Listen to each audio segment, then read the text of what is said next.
Freddy Reina, para muchos entendidos, el más insigne de los cuatristas venezolanos, una de sus grandes ambiciones fue desarrollar la enseñanza de los temas venezolanos a través del cuatro y despertar en los niños, jóvenes y adultos el amor por la cultura venezolana más auténtica.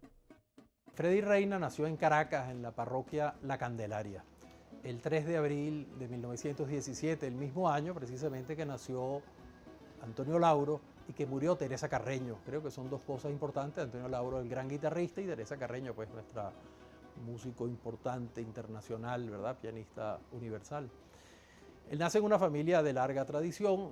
Su padre es un personaje muy importante, se llama como él, Federico Reina Herrera, de la familia de los Herreras pintores, y es muy importante para él porque es un padre creador, es un padre artista, muy vinculado a las artes plásticas, es músico también, es pianista, y va a ser una especie de primer maestro, sin duda, más allá del afecto y de las relaciones familiares, va a ser el primer maestro propiamente artista.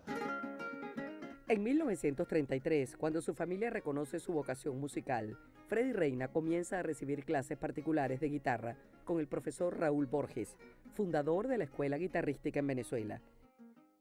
Freddy no se graduó de bachillerato. En el segundo año de bachillerato abandonó el estudio formal en el Liceo Andrés Bello. Sin embargo, fue el compositor del himno del Liceo Andrés Bello. Junto con Alberto de Paz y Mateos, fundó el primer teatro liceísta de Venezuela. Junto a su esposa formó el primer ballet liceísta de Venezuela. Formó el primer orfeón liceísta de Venezuela. Y cuando no pudo manejar el orfeón, le dijo a Vicente Emilio Sojo, su maestro, le dijo, no puedo continuar con el orfeón. Y se va más bien hacia el mundo de las artes plásticas como formación, graduándose y siendo uno de los primeros profesores de diseño y artes plásticas, artes manuales en realidad. Eso le va a dar una herramienta rápida en realidad para desarrollarse como profesor en escuelas y va a hacer su primer trabajo. Lo que no desdice que él siga avanzando, sobre todo como guitarrista. En ese momento, digamos, ya graduado y ya muy metido en la enseñanza de las artes plásticas, va con su gran compañera, con la persona de su vida, pues con Lolita, van a París, van a Francia, a una pequeña estada en París, en la cual profundiza más bien en su inclinación y en su realmente pasión por los títeres, ¿verdad? Ahí va a ser ahí el momento donde él va a desarrollar la base de lo que va a ser su carrera como titiritero, de la cual yo no soy especialista, pues. Y luego, al retornar a Venezuela, que sigue con su actividad, sobre todo pedagógica, en las escuelas de entonces, y vinculando la música con las artes plásticas, e inclusive esta búsqueda de una formación total. Mi abuelo Freddy, en su época, fue un vanguardista, fue un pionero, fue una persona que fue abriendo brechas. Mi abuelo Freddy era una persona que a sus alumnos nos revolucionaba la mente, nos llevaba a otra dimensión, a unos espacios sonoros, artísticos, teatrales, musicales, en todas las áreas de las artes, en la pintura, con las manualidades de la plastilina, de la escultura, de la fotografía, porque él tenía más de 12 especializaciones. Era como un renacentista. Y yo entendí otra cosa, yo entendí que Freddy Reina no enseñaba a tocar el instrumento. Él no era el profesor de cuatro que se ponía con uno a enseñarle una técnica. Él, por ejemplo, me decía, el cuatro se toma de esta manera. Si al día siguiente yo no lo tomaba de esa manera, me decía, esa es tu responsabilidad, yo no voy a estar detrás de eso. Entonces, ya yo te dije cuál es la posición que debes tocar y el resto es una responsabilidad tuya. Ponerse él a enseñar una técnica, eso no lo hacía él. Muchos alumnos abandonaron por eso, porque decían, bueno, ¿cuándo me va a enseñar a tocar canciones? Yo le decía, Freddy no te va a enseñar a tocar canciones. Tú lo que estás es frente a una persona que raya en la genialidad. Y uno lo que tiene es que tratar de conocer cómo él percibe el arte, cómo él percibe la música, cómo se enfrenta a sus investigaciones, a su metodología. Yo creo que eso era lo que había que aprender de Freddy, más que tocar cuatro te podía enseñar cualquiera.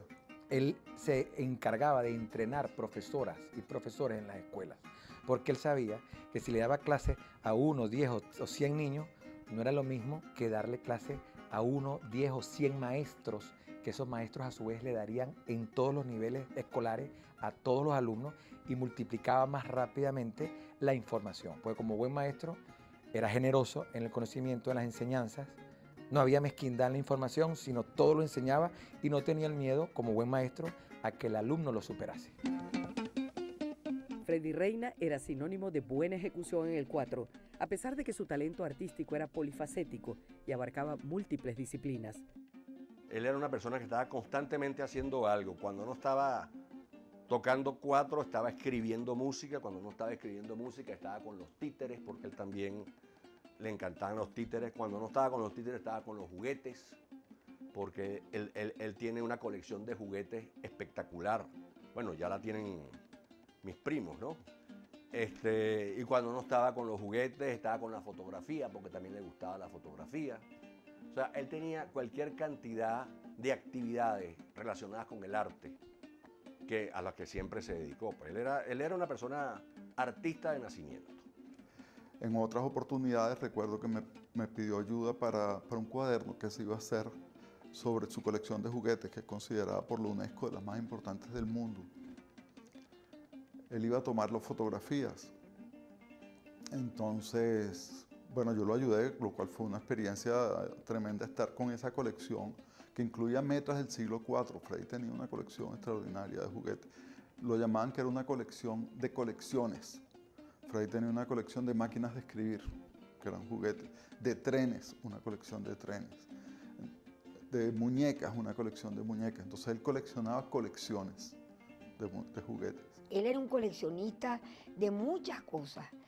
Precisamente como a mí también me gusta lo de coleccionar, él me dijo una cosa que me enseñó mucho a mí. Cuando tú estás haciendo una colección, no necesitas hacer una colección de 20 cosas. Si tú tienes 6 piezas, 7 piezas de cierto valor o monetario o artístico o porque es muy bonito, basta, tú puedes hablar de que tú tienes una colección. Eso me encantó porque muchas de mis colecciones eran chiquitas. Descubro que mi papá es un diseñador gráfico nato, además de el gran músico, del gran coleccionista, del gran artesano y del gran docente. Él fue una persona que definitivamente fue artista nato. Como yo puedo decir que mi hermana Anita, mis hermanos, mi hijo Goyo y mi nieta ahora Micaela, que es la hija de Goyo. Y él fue, de toda la vida, él fue un artista nato. Pero él oía un ruido, entonces él inmediatamente hacía música con ese ruido. Era también un excelente guitarrista, tenía un sonido grande, poderoso, y es que antes del 4, Freddy había tenido contacto con la flauta traversa, el piano, el violonchelo, algunos instrumentos de percusión, pero fue la guitarra el instrumento que estudió con mayor interés.